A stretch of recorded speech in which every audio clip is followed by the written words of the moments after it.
അപ്പം നമ്മൾ treatment of പെർക്വിസിറ്റ്സ് സാലറീൻ്റെ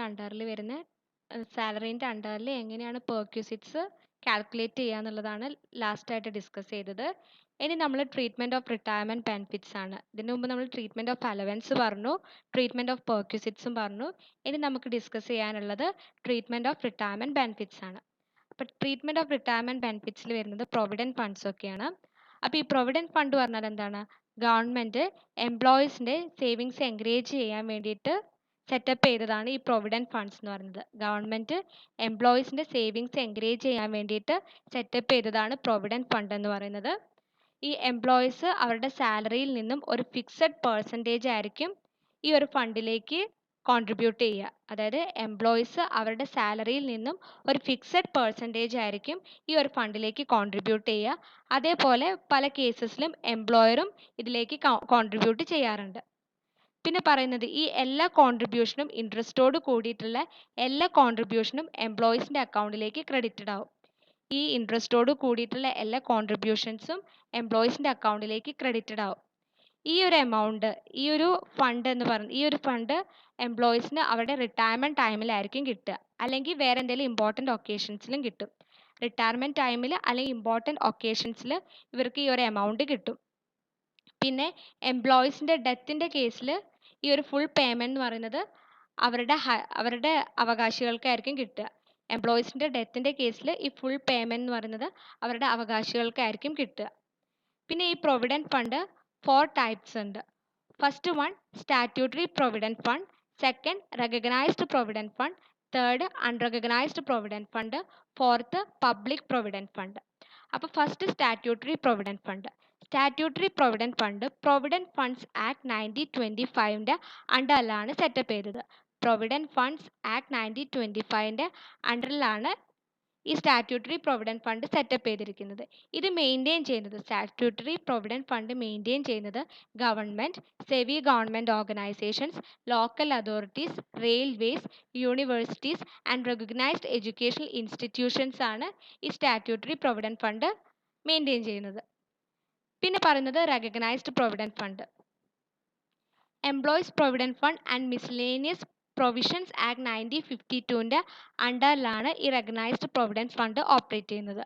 employees provident fund and miscellaneous provisions act 1952 സ്കീമിലാണ് ഈ റെക്കഗ്നൈസ്ഡ് പ്രൊവിഡൻറ്റ് ഫണ്ട് ഓപ്പറേറ്റ് ചെയ്യുന്നത്.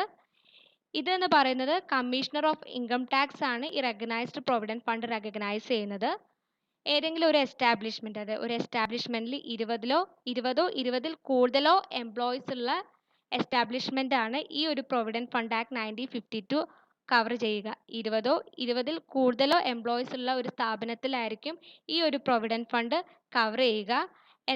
പക്ഷേ 20 കുറവോ ഉള്ള എസ്റ്റാബ്ലിഷ്മെൻറ്റ്സിലും ഈ ഒരു പ്രൊവിഡൻറ്റ് ഫണ്ട് കവർ ചെയ്യും, അവിടുത്തെ എംപ്ലോയർ ആൻഡ് എംപ്ലോയീസിന് അതിനോട് ഇൻട്രസ്റ്റ് ഉണ്ടെങ്കിൽ.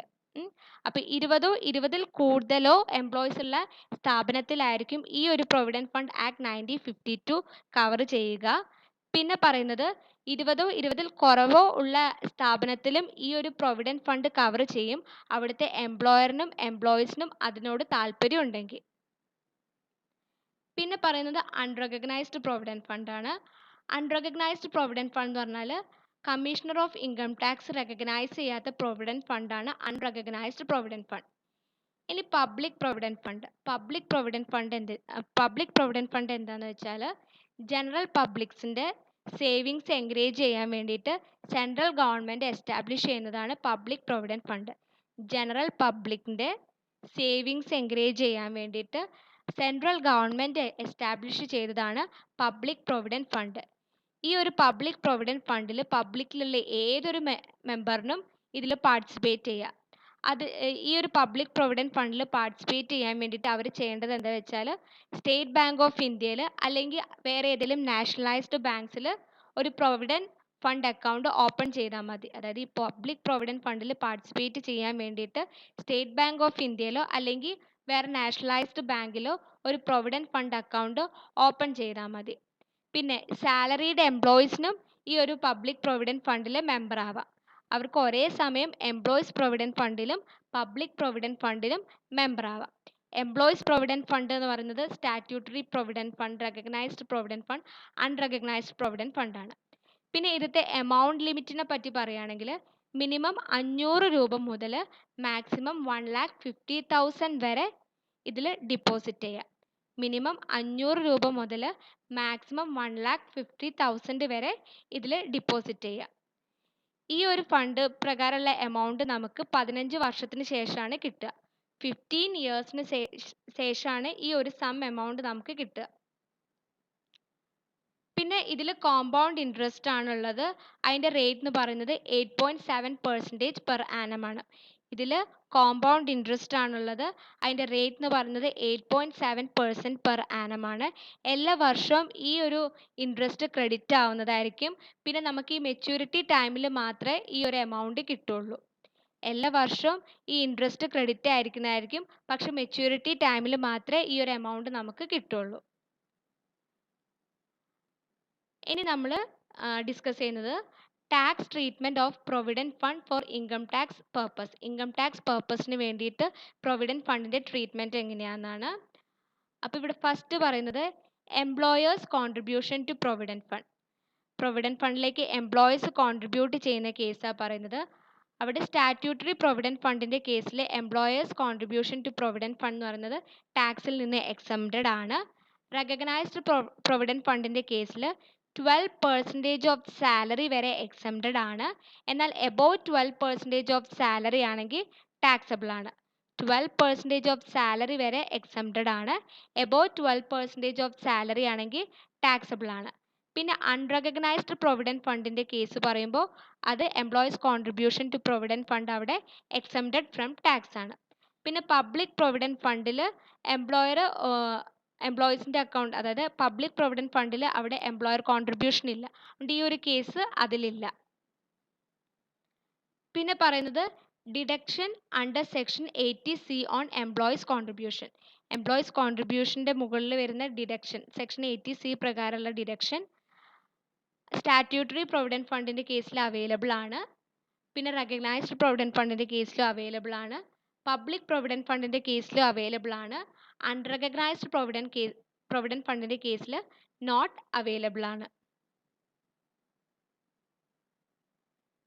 പിന്നെ പറയുന്നത് interest credited to provident fund. Interest credited to provident fund അത് സ്റ്റാറ്റ്യൂട്ടറി റെക്കഗ്നൈസ്ഡ് ഫണ്ടിൻ്റെ കേസിൽ ടാക്സിൽ നിന്ന് എക്സംപ്റ്റഡ് ആണ്. റെക്കഗ്നൈസ്ഡ് പ്രൊവിഡൻറ്റ് ഫണ്ടിൻ്റെ കേസിൽ 9.5% ഓഫ് റേറ്റ് ഓഫ് ഇൻട്രസ്റ്റ് വരെ എക്സംപ്റ്റഡ് ആണ്. 9.5%ൻ്റെ മുകളിലാണെങ്കിൽ ടാക്സബിൾ ആണ്. പിന്നെ അൺറെക്കഗ്നൈസ്ഡ് പ്രൊവിഡൻറ്റ് ഫണ്ടിൻ്റെ കേസിൽ എക്സംപ്റ്റഡ് ആണ് ടാക്സിൽ നിന്ന്. പിന്നെ പബ്ലിക് പ്രൊവിഡൻറ്റ് ഫണ്ടിൻ്റെ കേസിലും എക്സംപ്റ്റഡ് ആണ്. ഇനി lump sum payment at the time of retirement or termination of service. Lump sum payment at the time of retirement or termination of service ആണ്. ഇത് സ്റ്റാറ്റ്യൂട്ടറി പ്രൊവിഡൻറ്റ് ഫണ്ടിൻ്റെ കേസിൽ എക്സംപ്റ്റഡ് ആണ് ടാക്സിൽ നിന്നും. പിന്നെ റെക്കഗ്നൈസ്ഡ് പ്രൊവിഡൻറ്റ് ഫണ്ടിൻ്റെ കേസിൽ എക്സംപ്റ്റഡ് ആണ്, പക്ഷേ ഇത് എക്സംപ്റ്റഡ് അല്ലാത്ത കേസിൽ ഇതൊരു അൺറെക്കഗ്നൈസ്ഡ് പ്രൊവിഡൻറ്റ് ഫണ്ടായി മാറും. സ്റ്റാറ്റ്യൂട്ടറി പ്രൊവിഡൻറ്റ് ഫണ്ടിൻ്റെ കേസിൽ ലംസം പേയ്മെൻറ്റ് എന്ന് പറയുന്നത് എക്സംപ്റ്റഡ് ആണ്, ടാക്സിൽ നിന്ന് എക്സംപ്റ്റഡ് ആണ്. പക്ഷേ അവിടെ അത് എക്സംപ്റ്റഡ് അല്ലാതെ വരുന്ന കേസിൽ അതൊരു അൺറെക്കഗ്നൈസ്ഡ് പ്രൊവിഡൻറ്റ് ഫണ്ടായിട്ട് മാറും. പിന്നെ പബ്ലിക് പ്രൊവിഡൻറ്റ് ഫണ്ടിൻ്റെ കേസിൽ ഇത് എക്സംപ്റ്റഡ് ഫ്രം ടാക്സ് ആണ്. ഇനി അൺറെക്കഗ്നൈസ്ഡ് പ്രൊവിഡൻറ്റ് ഫണ്ടിൻ്റെ കേസിൽ എന്താ പറയുന്നത് വെച്ചാൽ ലംസം പേയ്മെൻറ്റ് കാര്യം എന്താ പറയുന്നത് വെച്ചാൽ ഇവിടെ ഒരു മൂന്ന് കണ്ടീഷൻസ് പറയുന്നുണ്ട്. ഈ 3 കണ്ടീഷൻസിൻ്റെ കേസിൽ അൺറെക്കഗ്നൈസ്ഡ് പ്രൊവിഡൻറ്റ് ഫണ്ടിൻ്റെ കേസിലുള്ള ലംസം പേയ്മെൻറ്റ് ടാക്സബിൾ ആണ്. ഫസ്റ്റ് വൺ പറയുന്നത് എംപ്ലോയേഴ്സ് കോൺട്രിബ്യൂട്ട് ചെയ്യുന്നത്, അതായത് എംപ്ലോയേഴ്സ് പ്രൊവൈഡ് ചെയ്യുന്ന കോൺട്രിബ്യൂഷൻ ആൻഡ് ഇൻട്രസ്റ്റിലൂടെ റിസീവ് ചെയ്യുന്ന പേയ്മെൻ്റ് ആണെങ്കിൽ അത് സാലറീൻ്റെ അണ്ടറിൽ ടാക്സബിൾ ആണ്. എംപ്ലോയേഴ്സ് പ്രൊവൈഡ് ചെയ്യുന്ന കോൺട്രിബ്യൂഷൻ ആൻഡ് ഇൻട്രസ്റ്റിലൂടെ റിസീവ് ചെയ്യുന്ന പേയ്മെൻ്റ് ആണെങ്കിൽ അത് സാലറീൻ്റെ അണ്ടറിൽ ടാക്സബിൾ ആണ്. പിന്നെ പറയുന്നത് payment received in respect of interest on employees contribution is taxable under the head income from other sources. അതായത് എംപ്ലോയിൻ്റെ കോൺട്രിബ്യൂഷൻ്റെ മുകളിൽ വരുന്ന ഇൻട്രസ്റ്റിലൂടെ റിസീവ് ചെയ്യുന്ന പേയ്മെൻ്റ് ആണെങ്കിൽ ഇൻകം ഫ്രം അതർ സോഴ്സിൻ്റെ അണ്ടറിൽ ടാക്സബിൾ ആണ്. എംപ്ലോയിൻ്റെ കോൺട്രിബ്യൂഷൻ്റെ മുകളിൽ വരുന്ന ഇൻട്രസ്റ്റിലൂടെ റിസീവ് ചെയ്യുന്ന പേയ്മെൻ്റ് ആണെങ്കിൽ അത് ഇൻകം ഫ്രം അതർ സോഴ്സിൻ്റെ അണ്ടറിൽ ടാക്സബിൾ ആണ്. പിന്നെ തേർഡ് കേസ് പറയുന്നത് എംപ്ലോയി കോൺട്രിബ്യൂഷൻ ചെയ്തിട്ട് ലഭിക്കുന്ന പേയ്മെൻ്റ് ആണെങ്കിൽ ടാക്സബിൾ ആണ്. എംപ്ലോയി കോൺട്രിബ്യൂട്ട് ചെയ്തിട്ട് ലഭിക്കുന്ന പേയ്മെൻ്റ് ആണെങ്കിൽ ടാക്സബിൾ അല്ല. തേർഡ് കേസ് പറയുന്നത് ടാക്സബിൾ അല്ല. ഫസ്റ്റ് 2 കേസ് പറയുന്നത് ടാക്സബിൾ ആണ്. അപ്പോൾ ഇത്രയാണ് നമ്മുടെ ഈ ഒരു കേസിൽ വരുന്ന ട്രീറ്റ്മെൻറ്റ്. ഓക്കെ, റിട്ടയർമെൻറ്റ് ബെനിഫിറ്റിൻ്റെ കേസിൽ വരുന്ന ട്രീറ്റ്മെൻ്റ് ആണ്, ടാക്സിൻ്റെ അണ്ടറിൽ വരുന്ന ട്രീറ്റ്മെൻ്റ് ആണ് നമ്മളിപ്പോൾ പറഞ്ഞത്. ഇനി അടുത്ത ടോപ്പിക് എന്ന് പറയുന്നത് അപ്രൂവ്ഡ് സൂപ്പർ ആനുവേഷൻ ഫണ്ട് ആണ്. Approved superannuation fund. Approved superannuation ഫണ്ടും ഒരു പ്രൊവിഡൻറ്റ് ഫണ്ട് പോലെ തന്നെയാണ്. ഇത് എംപ്ലോയീസിന് സൂപ്പർ ആനുവേഷൻ ഫണ്ട് എന്ന് പറയുമ്പോൾ എന്താണ്, എംപ്ലോയീസിന് കമ്പനി ക്രിയേറ്റ് ചെയ്തിട്ടുള്ള പെൻഷൻ പ്ലാൻ ആണ് സൂപ്പർ ആനുവേഷൻ ഫണ്ട് എന്ന് പറയുന്നത്. ഇതും പ്രൊവിഡൻറ്റ് ഫണ്ട് പോലെ തന്നെയാണ്. ഇത് എംപ്ലോയീസിന് ക്രിയേറ്റ് ചെയ്തിട്ടുള്ള ഒരു പെൻഷൻ പ്ലാൻ ആണ് സൂപ്പർ ആനുവേഷൻ ഫണ്ട് എന്ന് പറയുന്നത്. ഇതിലൂടെ ഈ സൂപ്പർ ആനുവേഷൻ ഫണ്ട് എംപ്ലോയീസിന് എപ്പോഴാണ് ലഭിക്കുക എന്ന് വിചാരിച്ചാൽ, ഒന്നല്ലെങ്കിൽ അവരുടെ റിട്ടയർമെൻറ്റ് ടൈമിൽ, അല്ലെങ്കിൽ ഒരു സ്പെസിഫൈഡ് ഏജ് കഴിഞ്ഞിട്ട്, അല്ലെങ്കിൽ റിട്ടയർമെൻറ്റിൻ്റെ മുമ്പായിട്ട് എംപ്ലോയീസിന് അവർ ഇൻകേപ്പബിൾ ആണെന്ന് ഫീൽ ചെയ്യുകയാണെങ്കിൽ, പിന്നെ എംപ്ലോയീസിൻ്റെ ഡെത്തിൻ്റെ കേസിൽ അവരുടെ വൈഫ്സിന്, ചിൽഡ്രന്, പിന്നെ അവരെ ഡിപ്പെൻഡ് ചെയ്യുന്നവർക്കുമാണ് ഈ ഒരു എമൗണ്ട് ലഭിക്കുക.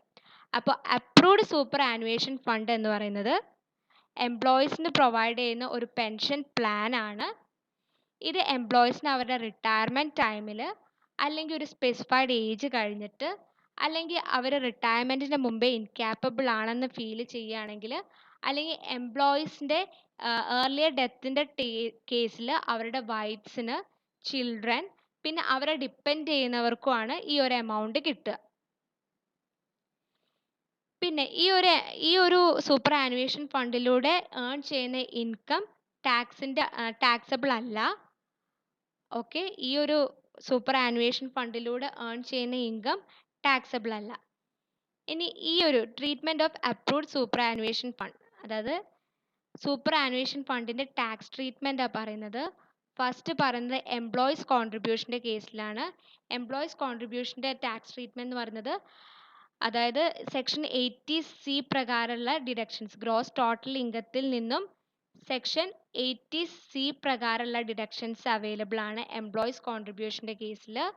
പിന്നെ എംപ്ലോയേഴ്സ് കോൺട്രിബ്യൂഷൻ്റെ കേസിൽ പറയുന്നത് 1,50,000 വരെ കോൺട്രിബ്യൂട്ട് ചെയ്യുന്ന എമൗണ്ട്, സൂപ്പർ ആനുവേഷൻ ഫണ്ടിലേക്ക് 1,50,000 വരെ എംപ്ലോയേഴ്സ് കോൺട്രിബ്യൂട്ട് ചെയ്യുകയാണെങ്കിൽ അത് എക്സംപ്റ്റഡ് ആണ്. അതിലും കൂടുതലായിട്ട് വരുന്ന എമൗണ്ട് ആണ് ടാക്സബിൾ ആയി വരിക. പിന്നെ ഇൻട്രസ്റ്റ് ഓൺ അക്യുമുലേറ്റഡ് ബാലൻസ് എന്ന് പറയുമ്പോൾ നമുക്ക് അടയ്ക്കേണ്ടതായിട്ട് വരുന്ന ബാലൻസ്, അതിൻ്റെ മുകളിൽ വരുന്ന ഇൻട്രസ്റ്റ് എക്സംപ്റ്റഡ് ആണ്. പിന്നെ പറയുന്നത് പേയ്മെൻറ്റ് ഫ്രം ദി ഫണ്ട്, അതായത് പേയ്മെൻറ്റ് ഫ്രം ദി ഫണ്ടിൽ എക്സംപ്റ്റഡ് ആവുന്ന കേസസ് എന്തൊക്കെയാണെന്ന് വെച്ചാൽ 5 കേസാണ് പറയുന്നത്. ഇപ്പോൾ ബെനിഫിഷ്യറീൻ്റെ ഡെത്തിൻ്റെ കേസിൽ അത് എക്സംപ്റ്റഡ് ആണ്. പിന്നെ ആ ഒരു എമൗണ്ട്, ഈ ആനുവേഷൻ ഫണ്ട് റിട്ടയർമെൻറ്റ് ടൈമിലോ അല്ലെങ്കിൽ റിട്ടയർമെൻറ്റ് ആവുന്നതിന് മുമ്പോ ഇവർ ഇൻകാപ്പബിൾ ആണെന്ന് തോന്നുന്ന ടൈമിൽ, അതേപോലെ തന്നെ ഒരു സ്പെസിഫൈഡ് ഏജിന് ശേഷം കൊടുക്കുന്ന പേയ്മെൻറ്റ്സ് ഒക്കെ എക്സംപ്റ്റഡ് ആണ്. പിന്നെ ബെനിഫിഷ്യറീൻ്റെ ഡെത്തിൻ്റെ ടൈമിൽ ഇവരുടെ കോൺട്രിബ്യൂഷൻസ് റീഫണ്ട് ചെയ്യുന്നതും എക്സംപ്റ്റഡ് ആണ്. പിന്നെ ഫോർത്ത് പറയുന്നത്, ഈ എംപ്ലോയി അവരുടെ റിട്ടയർമെൻറ്റിന് മുമ്പേ അവരുടെ സർവീസിൽ നിന്നും പിരിഞ്ഞു പോവുകയാണെങ്കിലും അവരുടെ ഒരു സ്പെസിഫൈഡ് ഏജിന് ശേഷം, അല്ലെങ്കിൽ അവർ റിട്ടയർമെൻറ്റിന് മുമ്പേ ഇൻകാപ്പബിൾ ആവുകയാണെങ്കിൽ അവർക്ക് അവർ പേ ചെയ്തിരിക്കുന്ന അവരുടെ കോൺട്രിബ്യൂഷൻസ്, ഈ എംപ്ലോയീസിൻ്റെ കോൺട്രിബ്യൂഷൻസ് റീഫണ്ട് ചെയ്യും. പക്ഷേ ഈ റീഫണ്ട് ചെയ്യുന്ന എമൗണ്ട് എന്ന് പറയുന്നത് അവർ പ്രൊവൈഡ് ചെയ്തിട്ടുള്ള കോൺട്രിബ്യൂഷൻ്റെ മുകളിലാവരുത്. അതായത് ഈ റിട്ടയർമെൻറ്റിന് മുമ്പ് എംപ്ലോയീസ് സർവീസിൽ നിന്നും പിരിഞ്ഞു പോവുകയാണെങ്കിൽ, അല്ലെങ്കിൽ ഒരു സ്പെസിഫൈഡ് ഏജിന് ശേഷം, അല്ലെങ്കിൽ റിട്ടയർമെൻറ്റിന് മുമ്പേ ഇവർ ഇൻക്യാപ്പബിൾ ആവുകയാണെങ്കിൽ ഇവരുടെ കോൺട്രിബ്യൂഷൻസ് റീഫണ്ട് ചെയ്യും. ആ ഒരു റീഫണ്ട് ചെയ്യുന്ന എമൗണ്ട് എന്ന് പറയുന്നത് ഇവർ കോൺട്രിബ്യൂട്ട് ചെയ്തതിലും കൂടുതലാവരുത്. ഇവർ എത്രയാണോ കോൺട്രിബ്യൂട്ട് ചെയ്തത് അത്രേ റീഫണ്ട് ചെയ്യാൻ പാടുള്ളൂ. പിന്നെ പറയുന്നത്, അഞ്ചാമത്തെ പറയുന്നത്, പെൻഷൻ സ്കീം പ്രകാരം ഇവർ അക്കൗണ്ടിലേക്ക് ഈ ഒരു പേയ്മെൻറ്റ് ട്രാൻസ്ഫർ ചെയ്തിട്ടുണ്ടെങ്കിൽ, പെൻഷൻ സ്കീം പ്രകാരം അക്കൗണ്ടിലേക്ക് ഈ ഒരു എമൗണ്ട് ട്രാൻസ്ഫർ ചെയ്തിട്ടുണ്ടെങ്കിൽ, ഈ ഒരു 5 കേസിൽ ഈ അപ്രൂവ്ഡ് സൂപ്പർ ആനുവേഷൻ ഫണ്ടിൻ്റെ അണ്ടറിൽ ടാക്സബിൾ അല്ല. ഇനി അടുത്ത നമ്മൾ ഡിസ്കസ് ചെയ്യും, നമ്മളപ്പോൾ ട്രീറ്റ്മെൻറ്റ് ഓഫ് അലവൻസ് പറഞ്ഞു, ട്രീറ്റ്മെൻറ്റ് ഓഫ് പെർക്യൂസിറ്റ്സ് പറഞ്ഞു, ട്രീറ്റ്മെൻറ്റ് ഓഫ് റിട്ടയർമെൻറ്റ് ബെനിഫിറ്റ്സും പറഞ്ഞു. ഇനി പറയുന്നത് treatment of deduction from salary. അപ്പോൾ സാലറിയിൽ നിന്ന് വരുന്ന ഡിഡക്ഷൻസ് ആണ് 3 പറഞ്ഞത്. ഒന്ന് പറയുന്നത് സ്റ്റാൻഡേർഡ് ഡിഡക്ഷൻ. ഒരു സ്റ്റാൻഡേർഡ് ഡിഡക്ഷൻ 50,000 ഉണ്ട് സാലറീൻ്റെ കേസിൽ, അല്ലെങ്കിൽ amount of salary which ever is lower. അതായത് സ്റ്റാൻഡേർഡ് ഡിഡക്ഷൻ 50,000 അല്ലെങ്കിൽ എമൗണ്ട് ഓഫ് സാലറി, ഇതിൽ ഏതാണ് ലോവർ എമൗണ്ട് വിചാരിച്ചാൽ ആ ഒരു എമൗണ്ട് ഡിഡക്റ്റ് ചെയ്യും. പിന്നെ എൻ്റർടൈൻമെൻറ്റ് അലവൻസ്, ഗവൺമെൻറ് എംപ്ലോയീസിന് റിസീവ് ചെയ്യുന്ന എൻ്റർടൈൻമെൻറ്റ് അലവൻസ്, ഇതിലും ഈ ഒരു 3 കേസിൽ ഏറ്റവും ലീസ്റ്റ് എമൗണ്ട് ഏതാണോ വരുന്നത് വെച്ചാൽ അതായിരിക്കും എക്സംപ്റ്റഡ് ആവുക. അപ്പോൾ ആദ്യം പറയുന്നത് ₹5,000, സെക്കൻഡ് പറയുന്നത് 1/5 ഓഫ് സാലറി, തേർഡ് പറയുന്നത് ആക്ച്വൽ എൻ്റർടൈൻമെൻറ്റ് അലവൻസസ് റിസീവ്ഡ്. അപ്പോൾ ഈ 5,000, 1/5 of salary, actual entertainment allowance received, ഈ 3 കേസിൽ ഏറ്റവും ലോവസ്റ്റ് എമൗണ്ട് ഏതാണെന്ന് വിചാരിച്ചാൽ അതായിരിക്കും സാലറിയിൽ നിന്ന് ഡിഡക്റ്റ് ചെയ്യുക. ഇനി തേർഡ് കേസ് പറയുന്നത് employment tax or professional tax. Employment tax or professional tax എന്നാൽ എത്ര എമൗണ്ട് ആണോ ആ ഒരു വർഷം ആയത്, ആക്ച്വൽ എമൗണ്ട് എത്ര വിചാരിച്ചാൽ അതായിരിക്കും ഡിഡക്റ്റ് ചെയ്യുക. ഇപ്പം നമ്മുടെ ഈ ഒരു പോർഷനിലുള്ള തിയറി കഴിഞ്ഞു. ഇനി കുറച്ച് എക്സാമ്പിൾസ് ആണ്, നമുക്കൊരു 2 എക്സാമ്പിൾസ് ഡിസ്കസ് ചെയ്യാം. ഫസ്റ്റ് വൺ പറയുന്നത്, അതായത് computation of tax on salary ആണ് ടോപ്പിക്. ഇനി ഫസ്റ്റ് എക്സാമ്പിൾ പറയുന്നത്, Mr. Vinod Kumar, an employee of a company in Kannur, is in receipt of a monthly salary of Rs 8,000. He is also entitled to get a bonus equivalent to 2 months' salary. He is provided with a rent-free unfurnished accommodation and a car with an engine capacity exceeding 1.7 liters.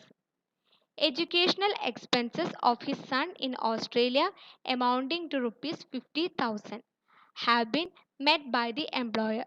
He is also provided with the service of a sweeper whose salary of ₹1,000 per month is also met by the employer. Determine his total salary income. അപ്പോൾ അയാളുടെ total salary income ആണ് നമ്മളിവിടെ കണ്ടുപിടിക്കേണ്ടത്. അപ്പോൾ first പറഞ്ഞിട്ടുണ്ട്, വിനോദ് കുമാറിന് എന്താ monthly salary 8,000 ആണ് കിട്ടുന്നത്. അപ്പോൾ ഇവിടെ ബേസിക് സാലറി എന്ന് പറയുന്നത് മന്ത്ലി ആയിട്ടാണ് കിട്ടുന്നത്. അപ്പോൾ ബേസിക് സാലറി എന്ന് പറയുന്നത് 8,000 ഇൻറ്റു 12 ചെയ്യുക, അപ്പോൾ നമുക്ക് 96,000 കിട്ടും. പിന്നെ പറയുന്നത് ഒരു ബോണസ് കിട്ടുന്നുണ്ട്, അത് 2 months സാലറിക്ക് ഈക്വൽ ആയിട്ടാണ് കിട്ടുന്നത്. അപ്പോൾ നമ്മുടെ ഇവിടെ 1 month സാലറി എന്ന് പറയുന്നത് എത്രയാണ്? 8,000. അപ്പോൾ ബോണസ് എന്ന് പറയുന്നത് 8,000 ഇൻറ്റു 2, അപ്പോൾ നമുക്ക് 16,000 കിട്ടും. പിന്നെ പറയുന്നത് എന്താണ്, അതായത് ഈ വിനോദിന് rent free unfurnished accommodation and car facility provide ചെയ്തിട്ടുണ്ട്. അപ്പോൾ റെന്റ് ഫ്രീ അക്കോമഡേഷനും കാർ ഫെസിലിറ്റിയും ഒക്കെ പെർക്യൂസിറ്റ്സിൻ്റെ അണ്ടറിൽ വരുന്ന. അപ്പോൾ റെന്റ് ഫ്രീ അക്കോമഡേഷൻ്റെ കേസ് പറഞ്ഞാൽ അത് ഗവൺമെൻറ് എംപ്ലോയിൻ്റെ കേസുണ്ട്, നോൺ ഗവൺമെൻറ് എംപ്ലോയിൻ്റെ കേസുണ്ട്. ഇവിടെ വിനോദ് എന്ന് പറയുന്നത് ഒരു നോൺ ഗവൺമെൻറ് എംപ്ലോയി ആണ്. അപ്പോൾ നോൺ ഗവൺമെൻറ് എംപ്ലോയി, അതും എന്താണ്, നോൺ ഗവൺമെൻറ് എംപ്ലോയി ആണ്, കണ്ണൂരിലാണ് വർക്ക് ചെയ്യുന്നത്. അപ്പോൾ റെന്റ് ഫ്രീ അക്കോമഡേഷൻ്റെ കേസിലുള്ള കാൽക്കുലേഷൻ എങ്ങനെയാണെന്ന് വെച്ചാൽ കണ്ണൂരാണ്, അതായത് നമ്മുടെ പോപ്പുലേഷൻ എത്രയാണെന്ന് നോക്കിയിട്ടാണ് സാലറി പെർസെൻറ്റേജ് എത്രയാണ് കാൽക്കുലേറ്റ് ചെയ്യേണ്ടത് നോക്കുന്നത്. അപ്പോൾ കണ്ണൂരാണ്, അപ്പോൾ നമുക്ക് അസ്യൂം ചെയ്യാം 10 lakhൻ്റെ ബിലോ ആണ് ഇവിടെ പോപ്പുലേഷൻ വരിക. അപ്പോൾ നമ്മൾ 7.5% ഓഫ് സാലറി എടുക്കേണ്ടത്. അപ്പോൾ റെന്റ് ഫ്രീ അക്കോമഡേഷൻ ഇവിടെ കാൽക്കുലേറ്റ് ചെയ്യുന്നത് എങ്ങനെയാണെന്ന് വെച്ചാൽ 7.5% ഓഫ് സാലറി. ഇവിടെ സാലറി എന്ന് പറയുന്നത് ബേസിക് സാലറി പ്ലസ് ബോണസ്, അതായത് 96,000 പ്ലസ് 16,000. അപ്പം നമുക്ക് 1,12,000 കിട്ടും. ഈ 1,12,000 7.5% ചെയ്യുമ്പോൾ നമുക്ക് 8,400 കിട്ടും. അപ്പോൾ റെൻറ്റ് ഫ്രീ അക്കോമഡേഷൻ എന്ന് പറയുന്നത് 8,400 ആണ്. പിന്നെ പറയുന്നത് ഒരു കാറ് പ്രൊവൈഡ് ചെയ്തിട്ടുണ്ട്, അതിൻ്റെ എൻജിൻ കപ്പാസിറ്റി എന്ന് പറയുന്നത് 1.7 ലിറ്റേഴ്സ് ആണ്. അപ്പോൾ ഈ ഒരു കാർ ഓൺ ചെയ്യുന്നത് അതിൻ്റെ എക്സ്പെൻസ് മീറ്റ് ചെയ്യുന്നത് എംപ്ലോയർ ആയിരിക്കും.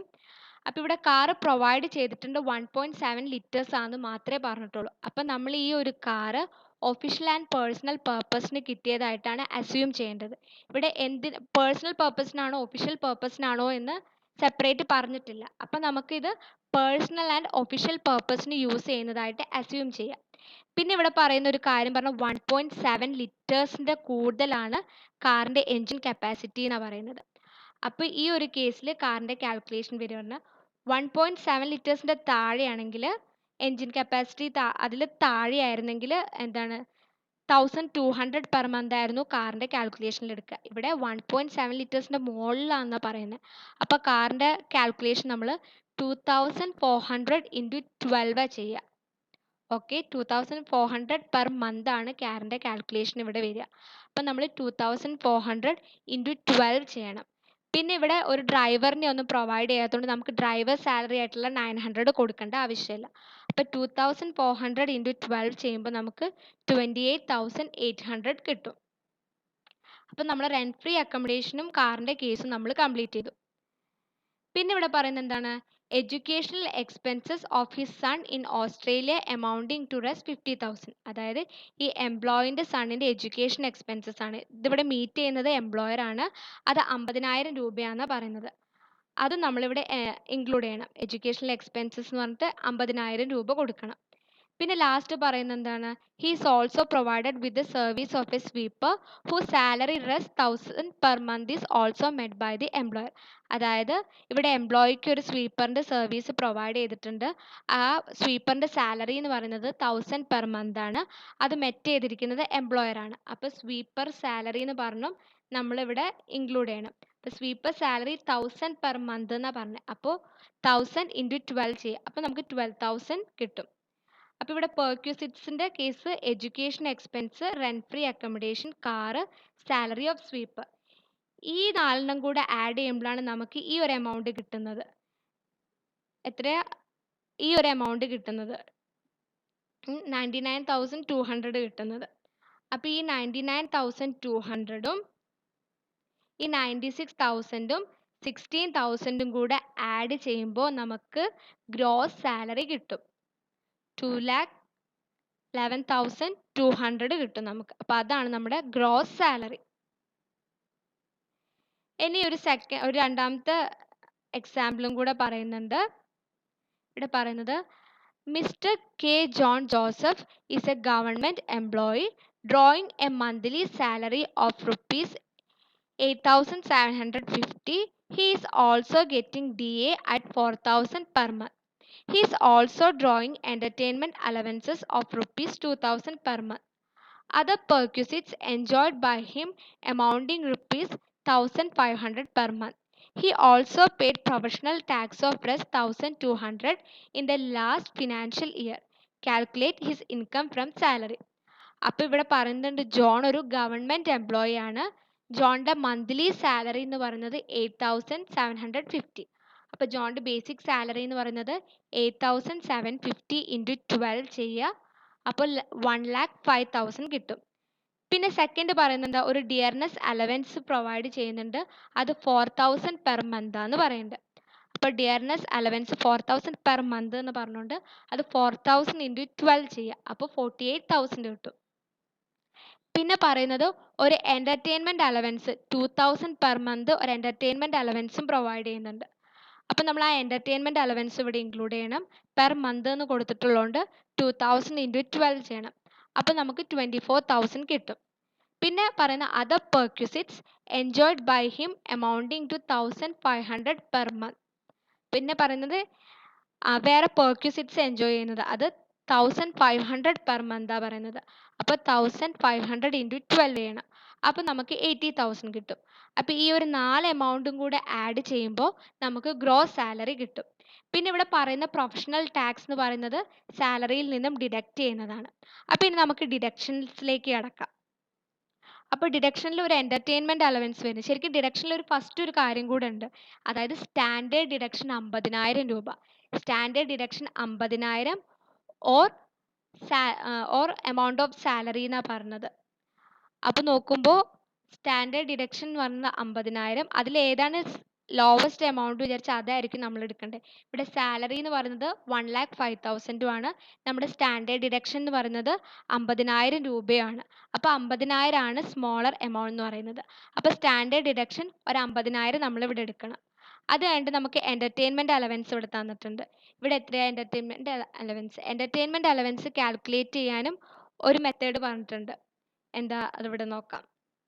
അതായത് എൻ്റർടൈൻമെൻറ്റ് അലവൻസിൻ്റെ കാര്യം പറഞ്ഞാൽ എൻ്റർടൈൻമെൻറ്റ് അലവൻസിൽ ആദ്യം പറയുന്ന ഒരു 5,000 രൂപ, പിന്നെ പറയുന്നത് എന്താണ്, 1/5 ഓഫ് സാലറി ആണ് പറയുന്നത്, സാലറീൻ്റെ 1/5. അപ്പോൾ ഇവിടെ നമുക്ക് സാലറി എന്ന് പറയുന്നത് 1,05,000 ആണ്.